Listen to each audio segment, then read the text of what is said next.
Today, we are going to discuss culture and interpersonal communication. This is for my interpersonal communication class. And following that, there will be another video about our theory of the week, which is uncertainty reduction theory. So let's get right into it. I'm going to go straight to the PowerPoint, and as I talk about culture, I want you to think about, how would you describe your own culture? Like, what is your culture? Think about it. Right? How do we define culture? We're going to talk about how we define that and what makes a culture. But this is a culture definitely is, and we can have more than one culture. Okay, we can have more than one. You can be, let's say, you're East Indian, right? And you're from India, and your family's lived here 10 years, but you still have the practices of your culture that you brought with you from India. And you might then also practice certain things that we do here in the United States. So you can be bicultural, or you can have more than one culture. Let's say let's think of the senator that's now become the vice presidential candidate for the Democratic Party, right? Kamala Harris. She is both Indian, East Indian, as well as Black. So those are two different cultures, right? American, African American, and Indian, East Indian, right? I don't know whether mom was born in the United States or from India. I don't know. I don't remember which. But those are two different cultures. She's bicultural, and she's the culture of living in the United States, right? There are certain things that we do as Americans that all of us have, that we just do, that we know, the way we think about things, that have been raised here and lived here, of the way we think, see life. So you can have more than one culture. Let's get into it. Okay. I'm going to get right into, there we are.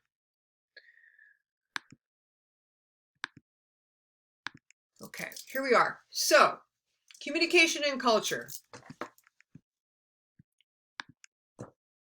What is culture? How do we define it?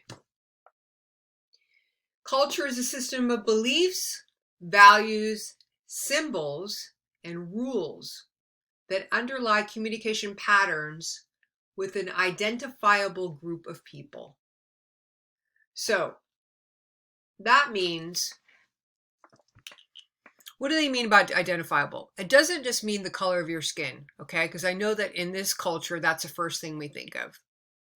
It means there's certain ways of behaving, right?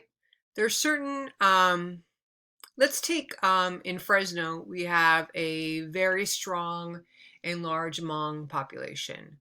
So the Hmong folks were, the way I understand it, so I could be wrong, but I'm pretty sure were kicked out of their homeland. It was from China. China had something to do with it.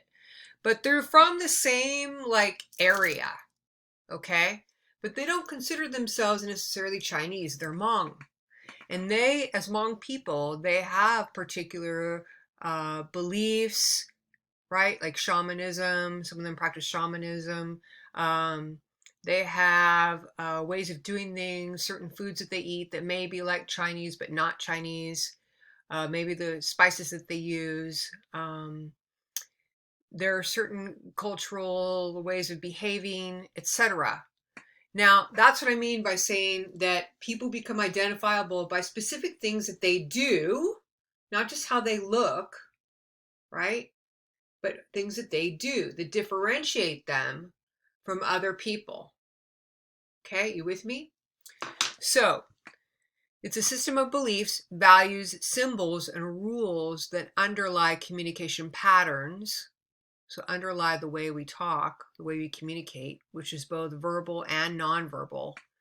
And we can identify that from a group of people. And again, I think about our Hmong culture here in Fresno County.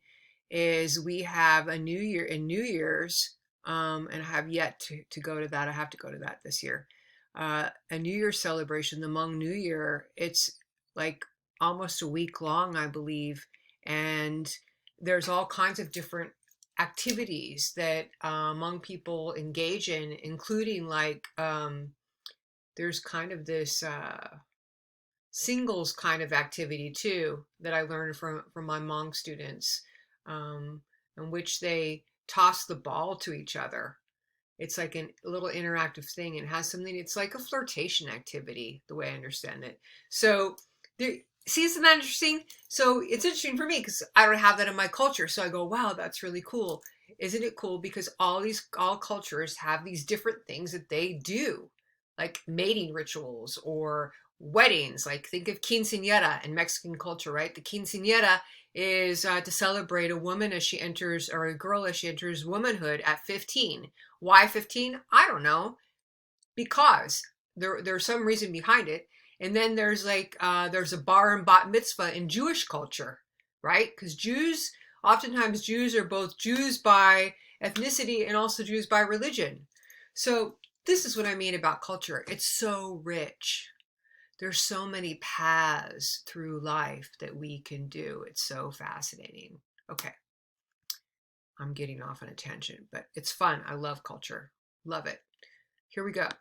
So diversity, that's what I'm talking about. I just gave you all kinds of examples of what is diversity, right? All the different myriads of ways that we can celebrate a man turning, or a boy turning into a man, a girl turning into a woman, right? In Native American, now I don't know which tribe, but I know it's indigenous people, and it has to be it's native people from this continent, celebrated, and it could be like Lakota, but I'm not sure, celebrated people who were two-spirited like me, a gay person. They saw them as both man and woman, having male and female energies. They were called two-spirited, and they had their own way to celebrate that person. Like they had a role in the tribe for them. So it's not limited to just man and woman, a heterosexual path. There's all kinds of things, right? It's fascinating. Okay, and then there's diversity in like whether you grow up in the mountains versus whether you grow up at the beach, right? In some cultures, like in Wisconsin or Minnesota, up there in the north, where there's a lot of hunting, a boy becomes a man when he goes on his hunting trip with his father, maybe when he kills his first deer. So again, it's the stories we tell about that. It's very, very diverse, and it's very interesting. So diversity refers to unique qualities or characteristics that distinguish individuals or groups from one another. So diverse is how we're different from each other. We're all the same human being, right? We're all the same, got the same DNA as human beings, but the way we do our practices is different. It's fascinating, right? Okay. Diversity is on the varying levels of perception. So culture is, again, our response to life and how we view life and how we approach life and what we value in life. Why is it that in certain cultures it's okay to raise dogs for food, but in this culture it's not? It's just what we decided. In India, in Hindu beliefs, they're vegetarians. They don't believe in killing animals for food. Okay, they are vegetarians. They don't kill animals. Doesn't mean they don't drink milk or have dairy, but they do not kill animals for food. So, and that's why you like hear about the cows or the steer or the cattle that walk through towns. Those are valued. They're considered sacred animals. So again, this is a matter of perception.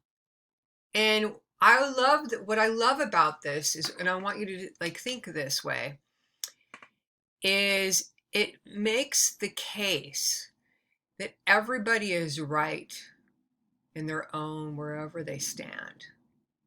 Because there's so many ways to see the reality that we live in and to pick and choose what it is we're going to focus on and what we're going to use and what we believe in our attitude toward it. What we think might be completely terrible to do. Right? So female circumcision, cultures in Africa, and I don't know, I don't think it's practiced in the same way it was in the past, but cultures in Africa believed that that was important to do.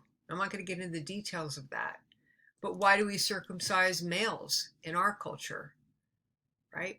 It could be, it's a practice. In some cultures, they don't do that. So just to point out all these different things, right? Neither is right or wrong. Let's not put the value statement, just what it is, and it's interesting. So at the different levels, external levels, we see race, ethnicity, and biological sex. We can see that. The first thing you notice about a person is the color of their skin. From far away, you can see that. Then you determine what their sex is. That's always, think about that. Go outside and notice what you see in someone. I'm telling you, you'll see that. Because the first thing you'll see is the color of their skin. You'll define their race and ethnicity, and then you'll define their sex. Now, an internal level of our diversity is our religion. What's our belief system? Do we have a higher power or a god or a goddess or many gods, right? Are we have a poly, I can't think of, like more than one deity that we believe in. Polydeity, maybe. Political affiliation based upon beliefs and attitudes, what we value. One of the big conversations between people that support more conservative beliefs versus people who support more liberal beliefs is liberals have a strong sense of social justice around people. And people that are more conservative doesn't mean they don't have social justice. They just don't value it on the same level. Okay? Their values are more around people making a living, business. Their values are different. Sexual identity, that's an internal thing. What you identify, who you're attracted to. What about your gender identity? Do you feel like that you identify as a female or a male? Or are you transgender? Right? Personality also varies upon level. You have an outgoing personality in some situations, but kind of reserved in other situations. Are you always outgoing? Also, are you afraid of talking to people? Right? That goes to how outgoing or not outgoing are you? Does it make you anxious to talk to people? Okay, we're going to stop there. I'm going to pick up in the next thing because I've been doing a lot of talking, but I'm hoping you get an idea of how rich this is, right? This is rich. We as human beings are so rich in all of our approaches to life. It's a beautiful, beautiful thing. I'll be right back.